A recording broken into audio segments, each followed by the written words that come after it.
우리는 이제 결정 트리를 이제 보고 있고요. 결정 트리의 이제 원리를 이제 이해하기 위해서 노력하고 있었습니다. 그래서 이제 그 결정 경계가 무엇이고, 이 내부적으로 이제 형성된 값들이 무엇인지를 이제 알았고요. 이런 방식으로 이제 진행되는데, 그러면 이제 보면 결론적으로는 이 결정 트리는 내부적으로 사실상 if else 문에 해당하는 그런 것들을 이제 만들어 준다. 그렇게 해서 이제 문제를 해결한다. 라고 하는 이제 사실을 확인할 수 있습니다. 그러면 이제 이 결정 트리들이 그러한 결정 경계를 어떻게 형성하는가 이런 점에 대해서도 그 언급은 드릴 필요는 있을 것 같습니다. 근데 그 수학적인 원리가 좀 복잡하기 때문에 그냥 좀 가벼운 마음으로 보시면 이제 될 것 같습니다.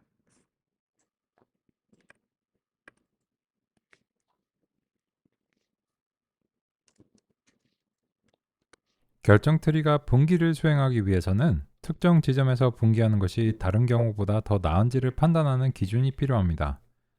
결정 트리는 특정 분기로 인해 얼만큼 정보를 획득하는지를 측정하는 방식을 사용합니다. 정보 획득의 양을 계산하기 위해서는 각 상태에서 정보량을 측정하는 방법을 정해야 합니다. 분류의 경우 정보 엔트로피와 진위 불순도 두 가지 방법이 주로 사용됩니다.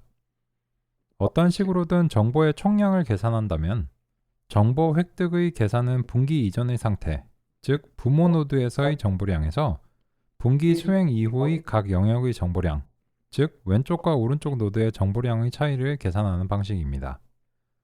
결론적으로 분기 결과 발생한 왼쪽과 오른쪽의 정보량 합계가 낮아질수록 많은 정보를 획득한다고 계산하는 방식입니다. 아주 간단한 예시로 지금의 경우 분기 이전 0과 1이 각각 하나씩 있는 상태에서 정보 엔트로피로 계산한 정보량은 1입니다. 분기로 0과 1을 분리해 왼쪽은 0만 남고 오른쪽에는 1이 남게 되면 왼쪽과 오른쪽의 정보량은 각각 0입니다. 그럼 정보 획득은 1입니다. 정보 획득의 최대값은 1입니다. 따라서 가능한 최대한의 정보를 획득했기 때문에 이러한 분기는 최적의 분기라고 할 수 있습니다.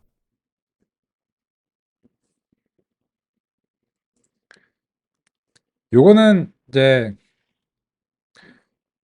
조금 황당하다고 이제 생각하실 수 있는데 일단 제시 드리겠습니다. 정보 엔트로피는 정보량을 측정하는 단위입니다. 엔트로피라는 명칭은 연력학에서 빌려왔지만 완전히 동일하지는 않습니다. 연력학 엔트로피와 구분하기 위해 이것을 발명한 수학자의 이름으로 셰넌 엔트로피라고도 합니다. 연력학의 엔트로피와 유사하게 분류의 경우 여러 유형이 섞인 정도가 무작위에 가까울수록 정보 엔트로피가 높습니다. 즉 섞여 있을수록 정보량이 높고 분리가 잘 수행될수록 정보량이 낮아집니다.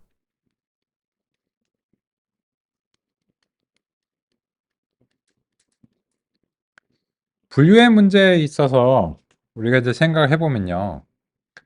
이제 다음과 같이 막 이렇게 섞여 있으면 이 무질서도가 높은 거죠.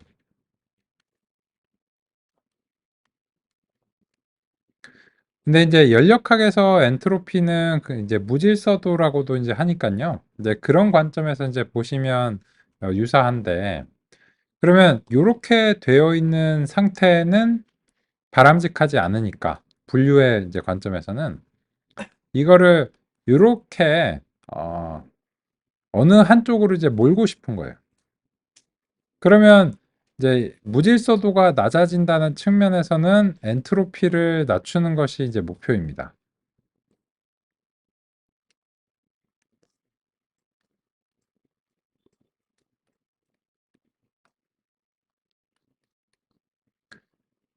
그걸 이제 그 완전히 분리에 성공하게 되면 무질서도가 이제 없으니까 요게 이제 빵이 되는데요. 이 엔트로피를 이제 계산하는 이제 방법과 관련해서는 이제 이 정보 이론이라고 하는 것에서부터 이제 이게 결정이 되는데 그 내용을 자세하게 들어가진 않겠습니다. 요거는 그 딥러닝 쪽에서는 자세하게 들어가요. 왜냐하면 딥러닝은 이 논의가 좀 자세하게 아셔야 되는 그런 부분들이 좀 있고요.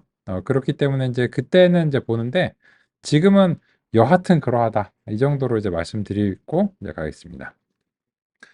근데 이제 왜 이게 중요하냐면 결론적으로 무언가를 이제 어떻게 나누는가와 이제 관련이 있고 그 나누는 것이 이제 여러 가지 이제 가능성이 있을 때 어떻게 나누는 것이 다른 것보다 더 이제 나은가 혹은 이제 열등한가 그런 점들을 이제 정량적으로 측정해야 되기 때문입니다.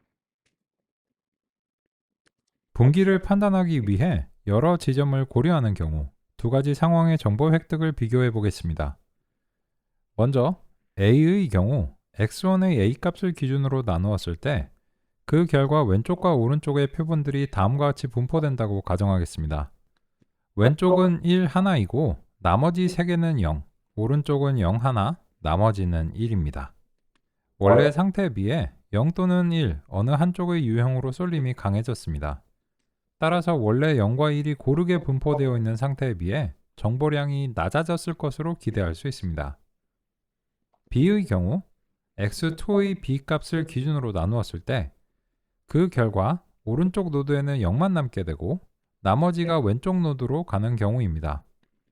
이런 경우 오른쪽 노드의 정보량은 0이고 왼쪽의 경우는 0보다 높지만 그 이전의 분기에 비해서는 정보량이 낮아집니다. A와 B 어느 쪽도 아직 완벽하게 0과 1을 분리하지는 못하고 있습니다. 완벽한 분리가 아니지만 어떤 방식이 다른 방식보다 더 나을 수 있습니다. 그것을 평가하는 방식이 바로 정보 획득 양입니다.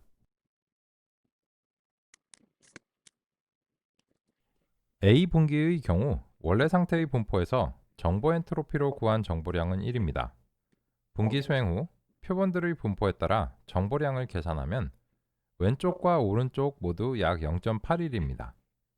두 가지 분포 양상이 다르지만 각 유형이 3개와 1개로 동일하기 때문에 결과적으로 정보량 값은 동일합니다. 만약 어느 한쪽의 유형만으로 완벽한 분리가 수행됐다면 정보량은 0이 되고 이것이 분기의 최종 목표입니다. 이 경우 정보량 획득은 분기 이전의 정보량과 왼쪽과 오른쪽의 정보량 차이를 구해 계산합니다. 이때 왼쪽 오른쪽 정보량이 이전 부분 노드에서는 표본 개수 대비 얼만큼의 표본이 있는지를 반영해 줍니다. 이렇게 하여 표본의 개수가 상대적으로 많을수록 정보량이 더 많이 반영되도록 합니다.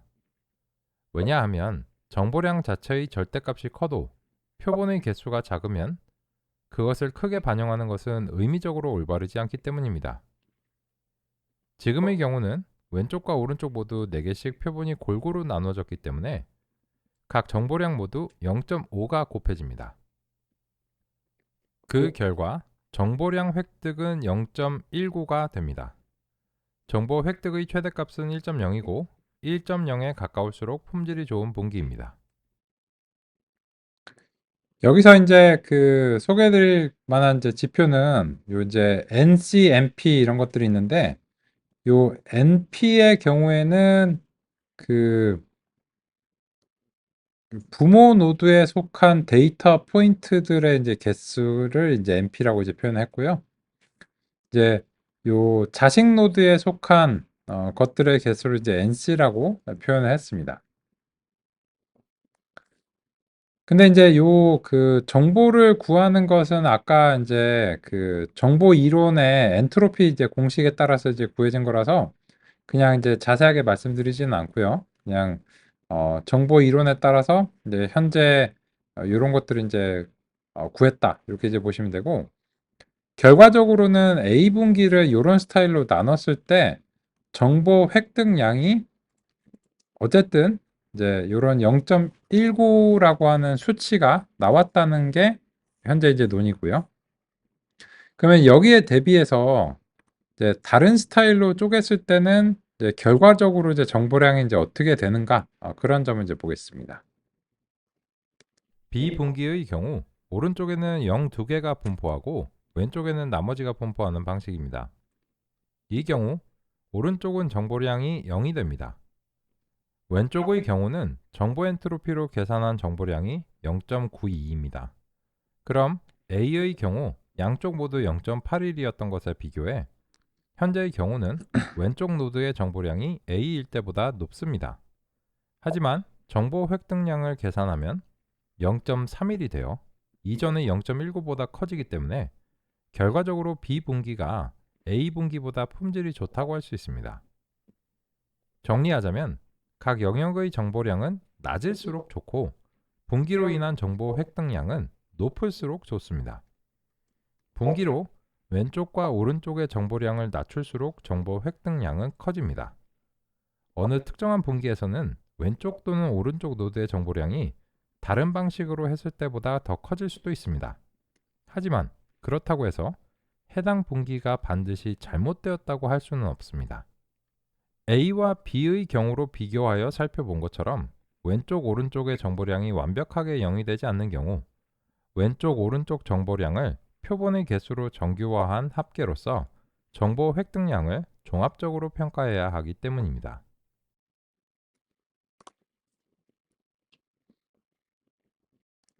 그래서 이제 같은 데이터에 대해서 결정 트리가 이제 분기를 수행을 한다고 하는데 이 논의를 드리는 이유가 이제 무엇이냐면 여기서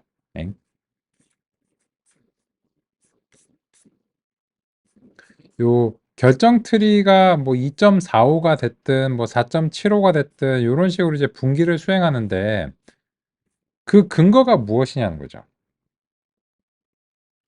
왜냐하면 여기서 이제 그 나눌 때 그 어디를 나누는가에 따라서 이 정보를 획득하는 것이 이제 다르기 때문에 어떤 형태보다 다른 형태가 더 낫다라고 이제 판정을 하는 것인데 그런 측면에서 이제 그거를 이제 계산하는 기준이 이제 무언가 있고 그 계산의 근거는 이제 다음과 같다라고 하는 점을 이제 제시드리고자 했습니다. 근데 이제 요 논의는 좀 수학적으로 이제 복잡하고 그래서 그냥 뭔가 이제 기준이 있다. 그리고 이제 그런 것들이 이제 정보량이라고 하는 것을 이제 측정함으로 인해서 이제 비교가 되는 것이다. 라고 하는 이제 그런 측면에서 보시면 좋을 것 같습니다. 그러면 이제 마지막으로는 이제 그런 분기가 이제 나눠졌다면 결과적으로 이제 예측을 이제 수행을 해야 되는데 그 예측이 이제 어떻게 결정이 되는가 확인해 보겠습니다. 새로운 데이터 포인트에 대한 예측은 주어진 데이터 포인트가 특성을 분할한 영역들 중 어디에 놓이는지를 확인하면 됩니다. 새로운 데이터 포인트는 결정 트리의 테스트를 따라 트리의 노드를 탐색해 나갑니다. 분류에서는 탐색 결과 최종적으로 위치한 노드에서 다수의 유형을 예측 결과로 합니다. 순수 노드라면 다른 유형이 없기 때문에 바로 해당 유형이 예측이 됩니다. 회기에서는 출력을 결정하는 방법으로서 노드에 속한 훈련 표본들의 목표값 평균으로 예측을 합니다. 그러면 이거는 그 KNN하고 논의가 이제 똑같습니다. KNN에서도 그 이웃들을 이제 구하잖아요. 근데 결정 트리의 경우에는 이제 이 영역에 속한 것들을 기준으로 해서 KNN 스타일로 하는데 만약에 만장일치예요. 이제 이 영역에 속한 모든 것들이 이제 1이면은 여기서 이제 예측을 1로 하는 겁니다. 이제 그게 이제 무슨 말인가면 예를 들어서 이제 다음과 같이 이제 분포가 되어 있는데 만장일치를 하는 경우가 있거든요. 지금처럼. 그런데 어떠한 새로운 데이터 포인트가 여기에 이제 들어왔다. 그러면 이거는 뭘로 예측할까요? 여기서는 논란의 여지가 없습니다. 여기서는 그냥 무조건 다 초록색들밖에 없기 때문에 고민할 게 없어요. 이 영역에 들어오면 너는 1이야. 이렇게 이제 예측하는데 이제 고민사항이 없죠. 그런데 고민이 생기는 경우가 있어요. 고민이 생기는 경우가 어떤 경우냐면 지금 이제 여기까지만 이제 얘기를 만약에 이제 그려졌다고 하면 새로운 데이터 포인트가 여기에 들어왔어요. 그러면 이거는 지금 예측을 수행하기 위해서 그 1번하고 2번이 지금 고르게 섞여 있어요. 그러면 이때는 그냥 찍어야 돼요. 근데 우리가 이제 보면 얘도 이렇게 이제 나누겠죠. 우리가 이제 중간에 하다 말아서 이제 그렇지만요. 그래서 이제 결정 트리가 어떤 새로운 데이터 포인트에 대해서 결정한다는 것은 해당 데이터 포인트가 결정 트리의 어떤 영역에 속하는가에 따라서 이제 수행된다는 것입니다. 그런데 이제 그거는 이제 분류의 경우였고요. 만약에 이제 회귀의 경우라면 해당 영역에 속한 것들이고 여기서 이제 색상을 표시하지 않았는데 왜 그러냐면 이제 회귀는 이제 유형이 없으니까 색상 표현이 안 되겠죠. 그러면 이제 해당 영역의 평균값으로 합니다.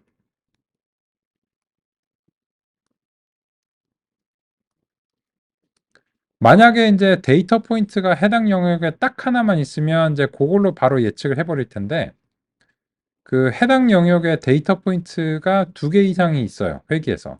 그러면은 그것을 이제 평균값으로서 예측을 이제 발생을 하는 겁니다. KNN 스타일이라고 할 수 있죠.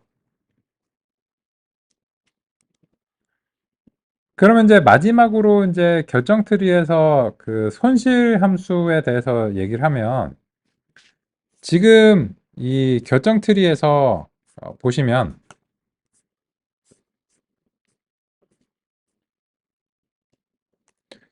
여기서 이제 진이라고 하고 있잖아요.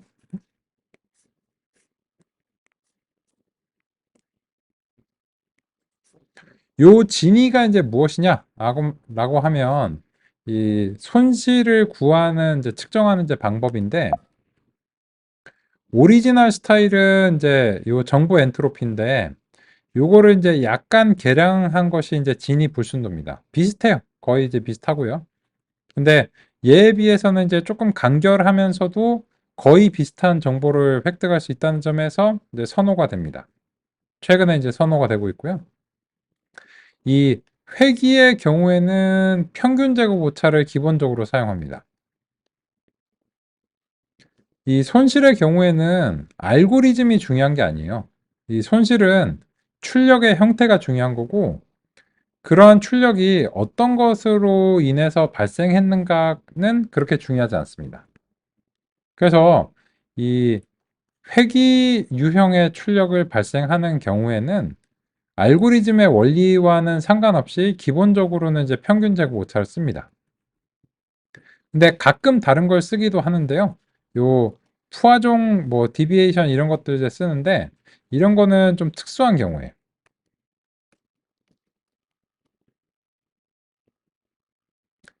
그래서 이제 결정 트리가 어떻게 형성이 되는가라고 하는 점을 이제 우리 이제 도입을 해서 같이 이제 살펴봤습니다. 그러면 이제 응용을 해볼 차례죠. 같이 이제 살펴보겠습니다. 결정 트리의 이제 특징이 무엇인가를 좀 이제 살펴볼게요. 그래서 이제 아이리스 트리를 다시 한번 이제 형성을 해보겠습니다. 왜 그러냐면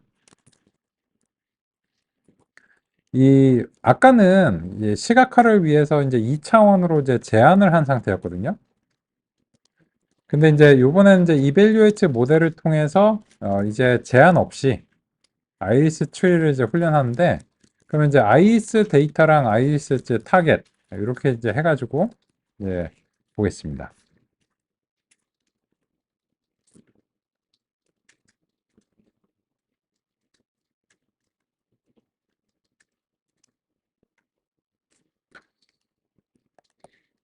여기서 이제 보시면 이 결정 트리의 특성이 무엇이냐면 훈련 점수는 일단 기본적으로 무조건 100점입니다. 이건 무조건이에요.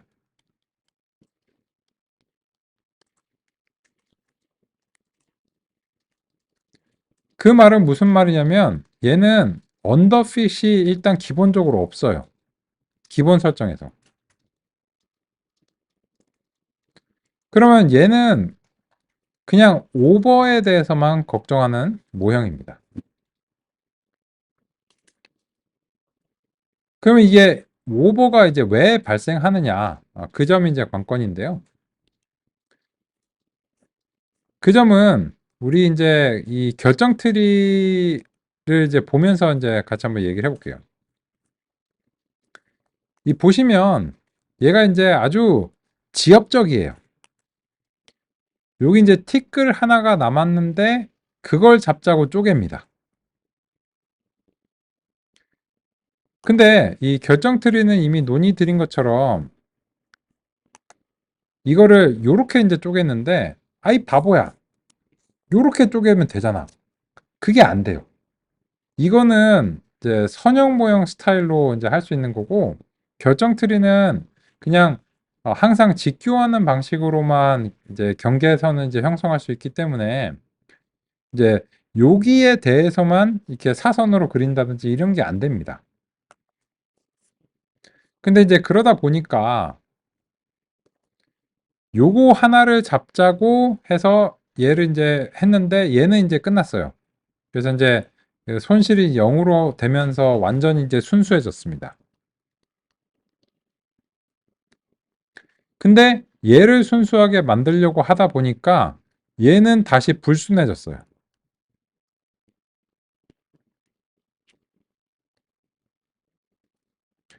그래서 이것도 잡아야 되겠죠. 그래서 이제 x3 이제 3.9에서 이제 쪼개고 그래서 얘 아니오 이렇게 쪼개는데 이거는 뭐 x3 3.9 뭐 그려보면 그 두 개 중간이겠죠. 그죠? 그냥 그려볼까요? 여기겠지 뭐. 요 3.9 이렇게. 그래서 이제 요거를 이제 잡자고 여기서 이제 그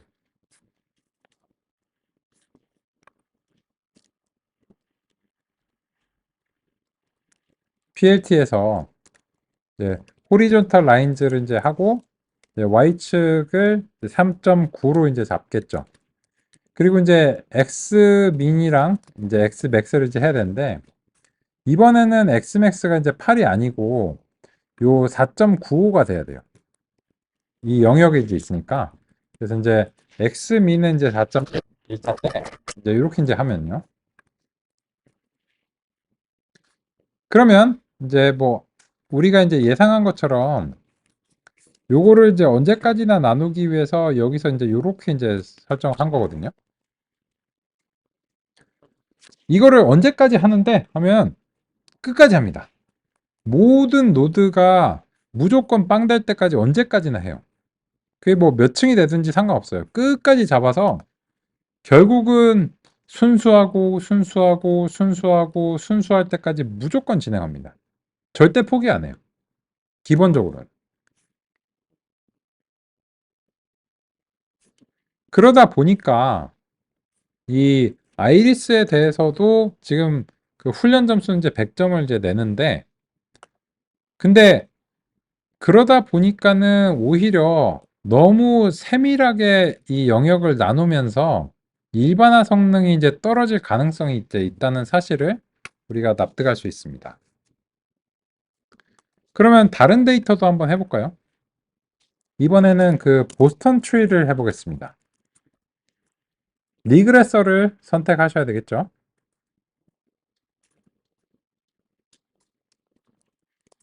근데 이 보스턴 같은 경우에는 선형 모형에서는 최적화 성능이 고민이 되던 데이터예요.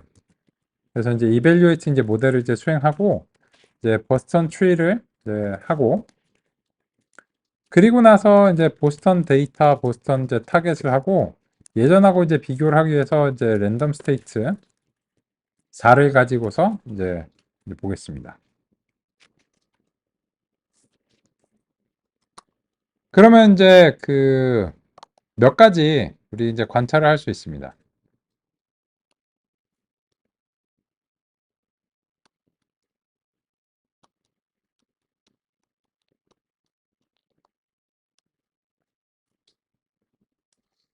이미 이제 예고 드린 대로 이 결정 트리는 기본적으로 훈련 점수 무조건 100점을 보장합니다.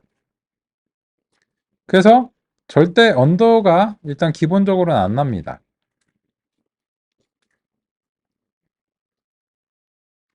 근데 이게 왜 그 흥미롭냐면 요거랑 이제 그 선형 모형이랑 비교해서 이제 생각을 해보시면 선형 모형은 그 뭐가 이제 문제냐면 고민사항이 언더가 문제예요.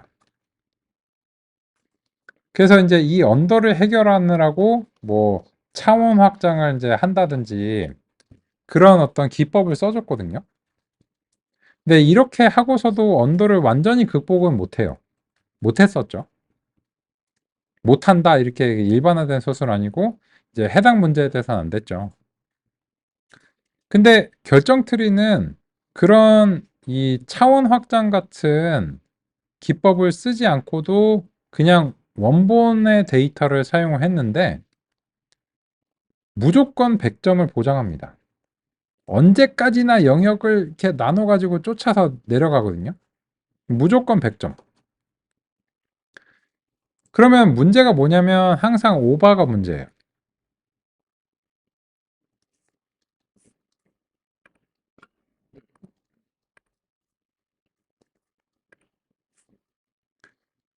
근데 이 오바를 해서 일반화 성능을 보니까 이 성능이 설령 그 훈련 점수 이제 최적화 성능이 이제 100점이라고 해도 이 정도의 성능은 선형 모형에서 그냥 원래의 보스턴 데이터를 가지고서도 내던 수준이기 때문에 이걸 보고서 이런 양상을 보고서 이제 결정 트리가 선형 모형에 비해서 더 우월하다 이렇게 얘기를 할 수는 없습니다.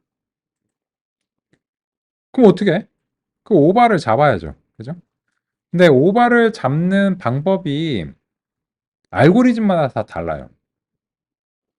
그냥 근본적으로 이제 다르기 때문인데요. 그러면 이제 이 오바의 원인으로서 우리가 그 지목한 것이 무엇이냐면 얘가 너무 집요하다는 거예요. 끝까지 티끌 하나라도 결정 트리를 이제 잡아서 내려가는 게 문제입니다. 그러면 이제 이거를 잡기 위해서는 이제 어떻게 해야 되는가? 그런 전략을 같이 한번 이제 살펴보겠습니다. 110페이지를 참조해 보도록 하겠습니다.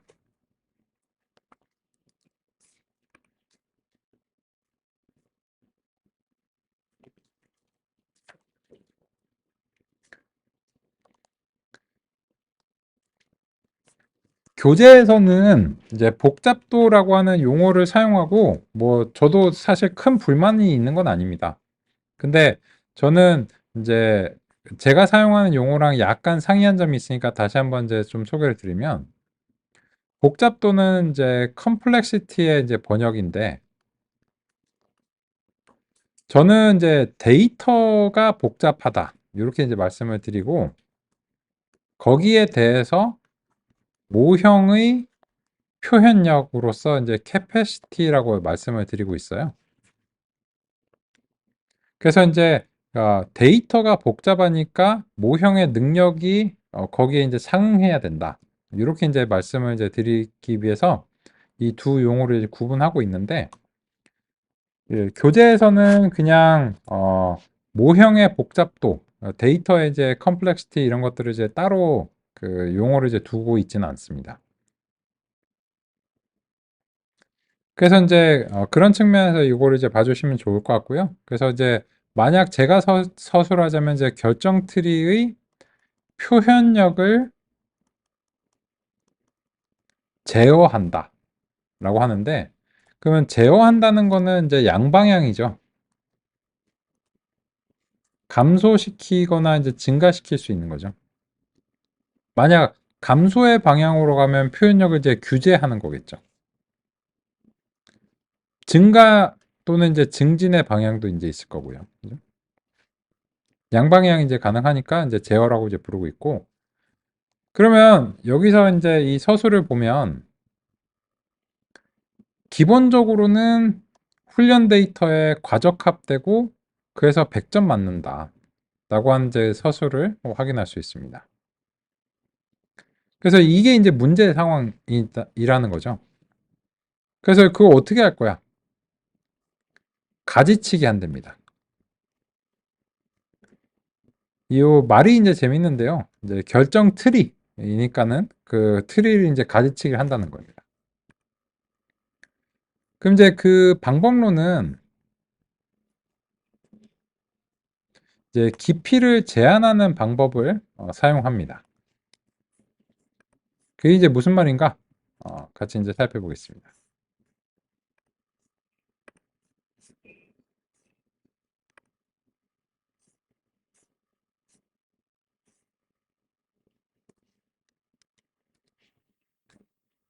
결정 트리의 모든 이파리 노드가 순수 노드에 도달하면 결정 트리의 표현력이 최대가 되는데, 이 경우 종종 과적합이 발생합니다. 표현력을 규제하여 과적합 개선을 시도할 수 있습니다. 결정 트리의 표현력 규제는 주로 가지치기를 사용합니다. 결정 트리의 최대 깊이를 제한하면 모든 경우에 대해 순수 노드에 도달하기 전 트리 생성이 중단될 수 있습니다. 이 경우 훈련 데이터에 대한 최적화를 희생합니다. 대신 일반화 성능 향상에 도움이 될 수 있습니다. 요점을 이제 같이 보죠. 그러면 이 원래는 최대 깊이가 무제한입니다.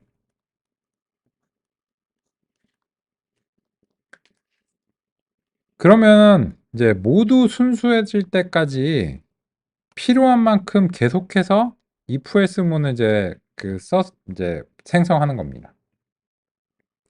근데 그러다 보니까 몇 개 안 되는 지엽적인 걸 잡자고 여기서처럼 이제 분기를 이제 수행을 하는 게 과적합의 원인일 가능성이 높다는 거죠.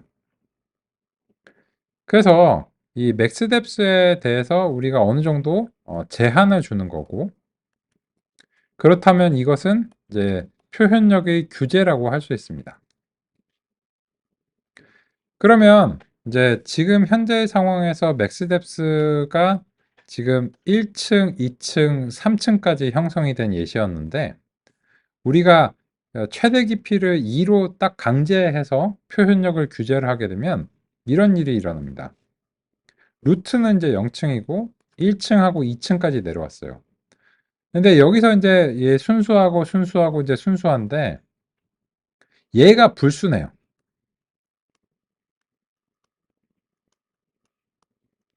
그래서 원래 같으면은 이거를 이제 쪼개야 되거든요.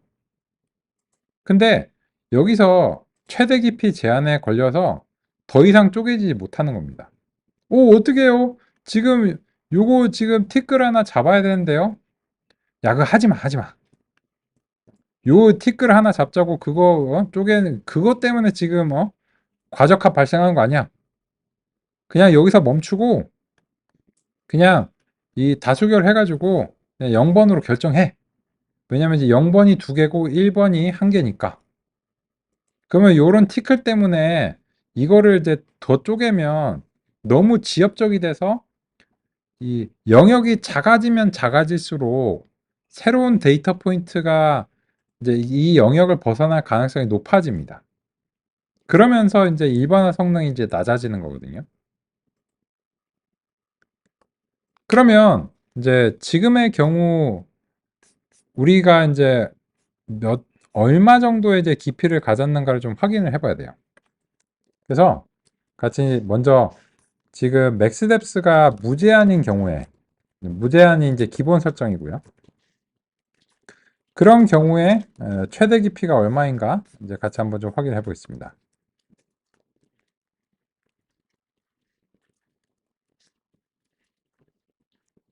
그럼 이제 이 보스턴 트리에서 getDepth를 이제 해가지고 일단 최대 깊이가 얼마인지를 알아야 돼요.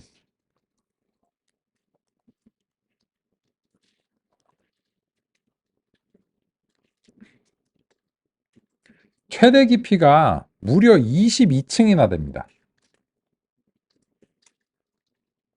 요런 거는 이 버스턴 트리를 그 아까 플라트리를 해서 그리면 막 엄청 깊겠죠. 한번 그려볼까요? 느낌을 이제 받기 위해서.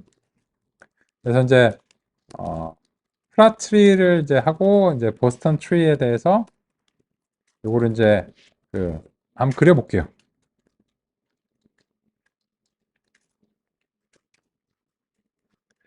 요런 느낌이에요. 이 보기도 힘들지. 그죠? 막 이래요. 근데 요 보면 이 한쪽으로 되게 쏠려 있는 데다가 막 굉장히 이제 지엽적인 이런 것들일 가능성이 높아요. 그러면 야 이거 보면 대강 한 절반쯤 쪼개도 웬만큼 하지 않을까? 이런 이제 그 감이 이제 들죠. 그래서 일단은 이제 처음부터 이게 무조건 문제가 생길 것이다라고 이제 가정할 수는 없으니까 원래 이제 처음에 한 번은 무제한으로 해봐야 돼요. 근데 그 상황에서 이제 과적합이 이제 발생을 지금처럼 했다. 그러면 이제 규제가 들어가 줘야 되겠죠.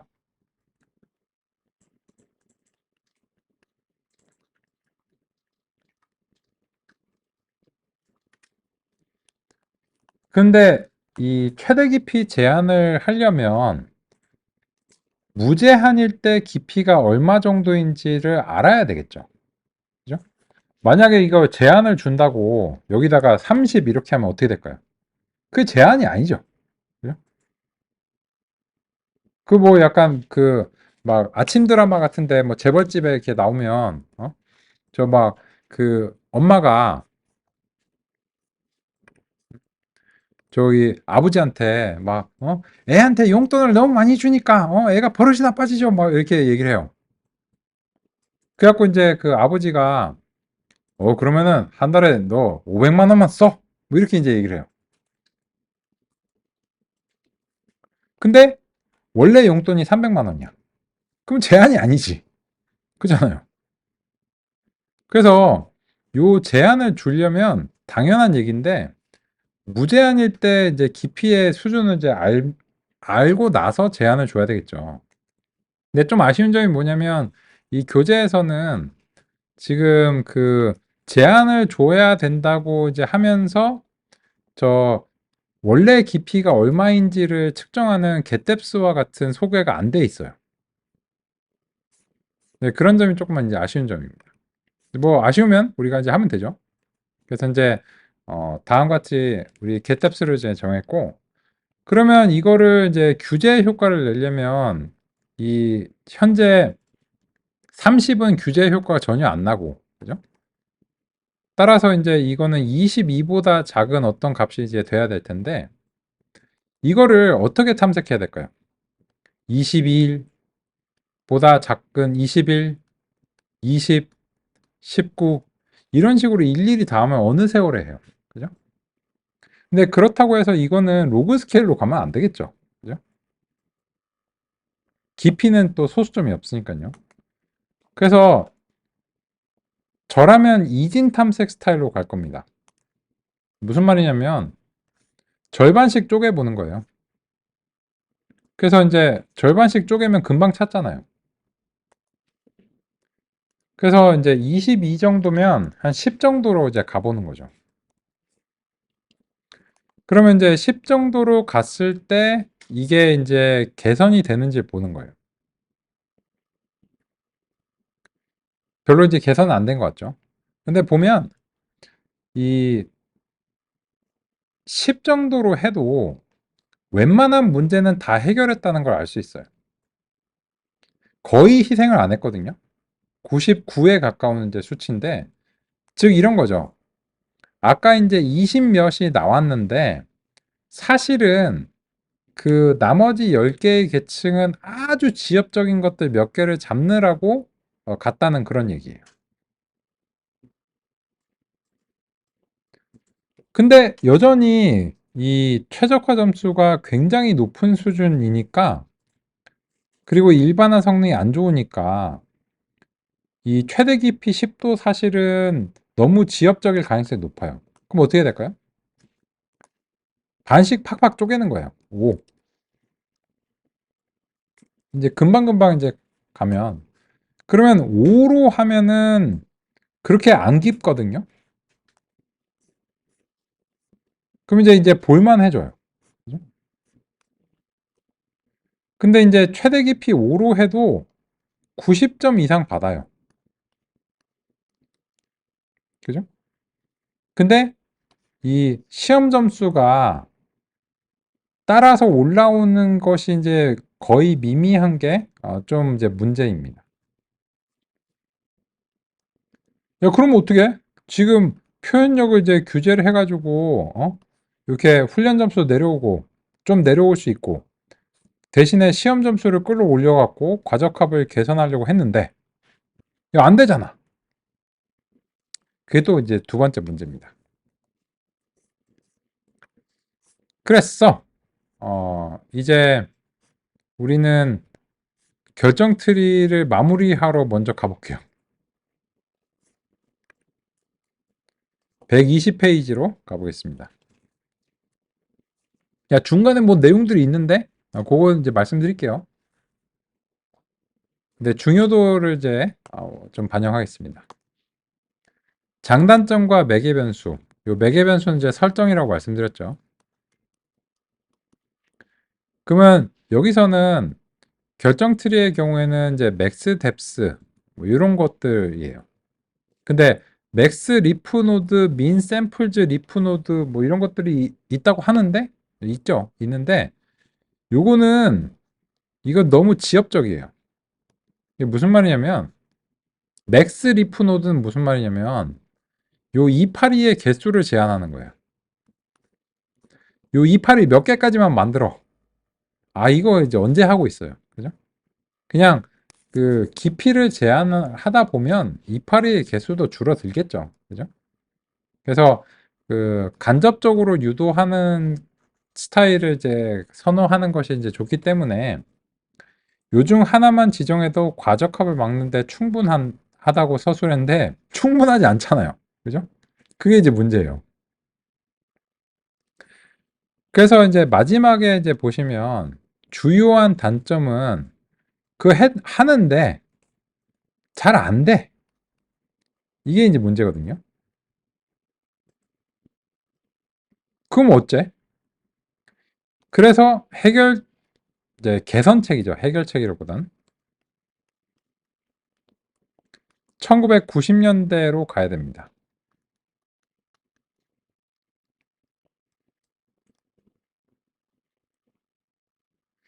결정 트리 자체를 완전히 포기하는 건 아니고요.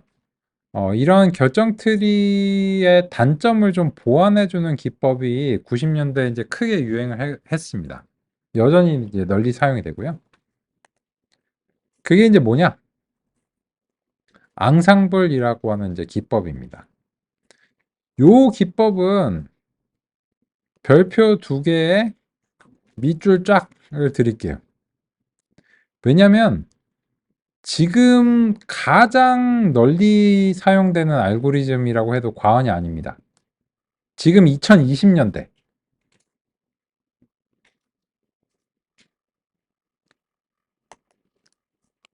요 내용을 자세하게 논의드리는 거는 이제 완전히 마무리하는 건 내일이 이제 좀 필요할 것 같긴 한데요. 하지만 일단 다짜고짜 해보겠습니다.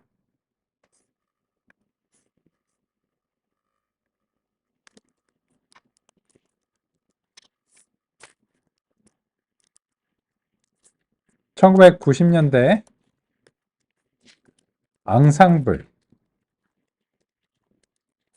요 앙상블은 앙상블르죠. 심지어 불어예요. 그죠? 이건 이제 여러 개를 모은다라고 하는 이제 그런 의미가 있잖아요. 사이클런 앙상블 해서 랜덤 포레스트로 시작하는 것들을 가져오겠습니다. 얘도 뭐 클래시파이어와 리글에서 두 개가 있겠죠. 그죠?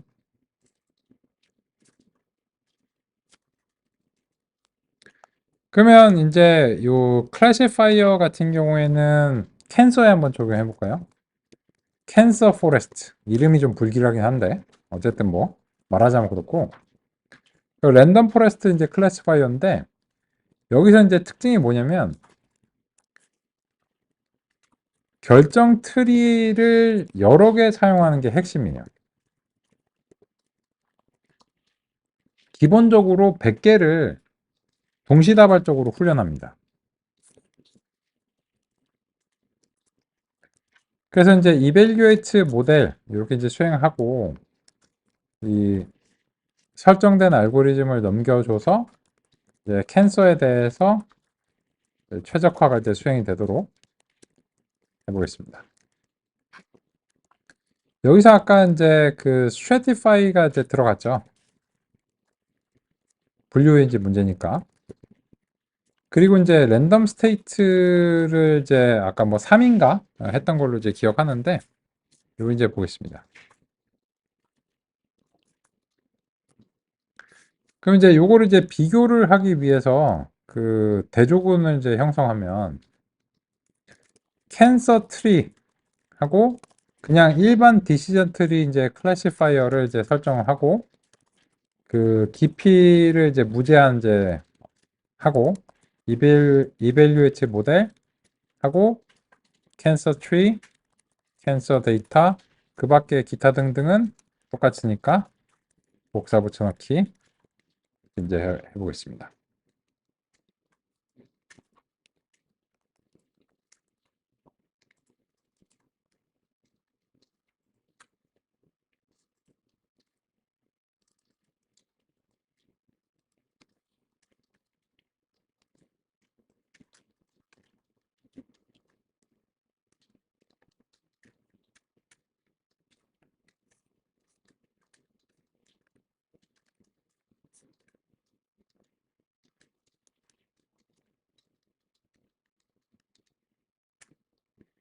그러면 이제 보시면 이제 기존의 결정 트리가 뭐 영 못하진 않았거든요. 근데 그 성능이 그렇게 이제 그 좋진 않아요. 왜냐면 선형 모형에서도 뭐 97 뭐 이런 것들이 이제 나왔었습니다.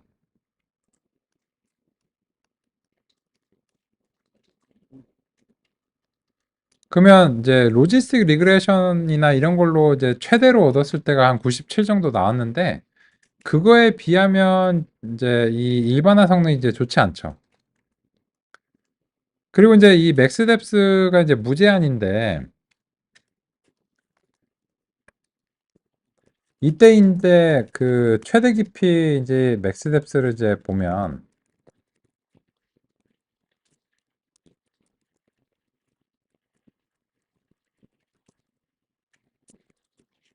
이 최대 깊이가 뭐 이제 7 뭐 이렇게 되는데 그리고 이제 얘는 매번 실행할 때마다 좀 그 달라져요.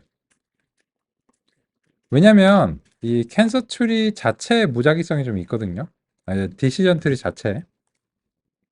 그래서 랜덤 스테이트를 고정한다고 해도 이 알고리즘 자체의 무작위성 때문에 이렇게 이제 좀 그 바뀝니다. 근데 어떻게 해도 지금 그 과적합이 좀 있으니까 맥스뎁스를 이제 그거의 한 절반 정도를 이제 잡아줘 볼게요. 그래도 잘 안 올라요. 조금 이제 더 잡아주면 그래도 잘 안 올라요. 그래서 이걸로 잘 안 된다는 거예요. 근데 이제 90년대 이제 앙상블 기법에서는 100개의 결정 트리를 이제 동시다발적으로 이제 훈련시켜 가지고 수행했는데 지금 보시면 얘도 무작위성이 어느 정도 있기 때문에 점수가 이제 조금 바뀌긴 하거든요. 근데 느낌적인 느낌으로는 대체로 평균적으로 한 96 정도에서 이제 형성이 되는 것 같으니까 이 디시전 트리 요 캔서 요 위쪽에서 이제 단일 결정 트리에 비해서는 이제 훨씬 높은 수준의 그런 어떤 성능이라고 생각이 듭니다. 근데 이제 제일 중요한 건 이런 거는 사실 이제 선형 모형도 잘하는데 쉬운 문제니까 이건 잘해봤자 본전이거든요. 가장 이제 중요한 거는 이제 보스턴 같은 거에 대해서도 이걸 이제 잘하느냐가 이제 관건이고, 그래서 이제 그 에스티메이터의 이제 개수를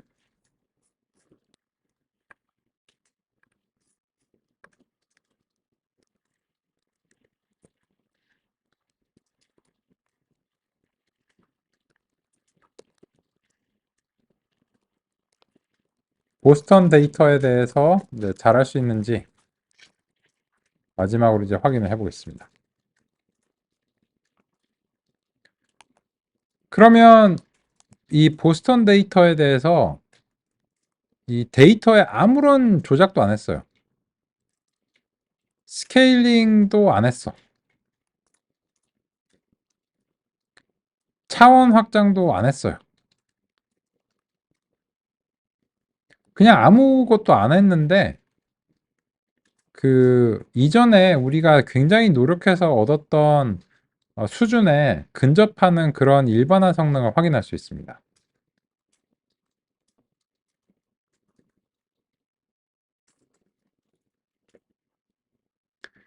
그래서 앙상블 기법이 결정 트리의 단점을 이제 보완해 준다라고 하는 것을 우리가 이제 느껴볼 수 있었는데요. 구체적인 방법은 내일 이어서 살펴보겠습니다.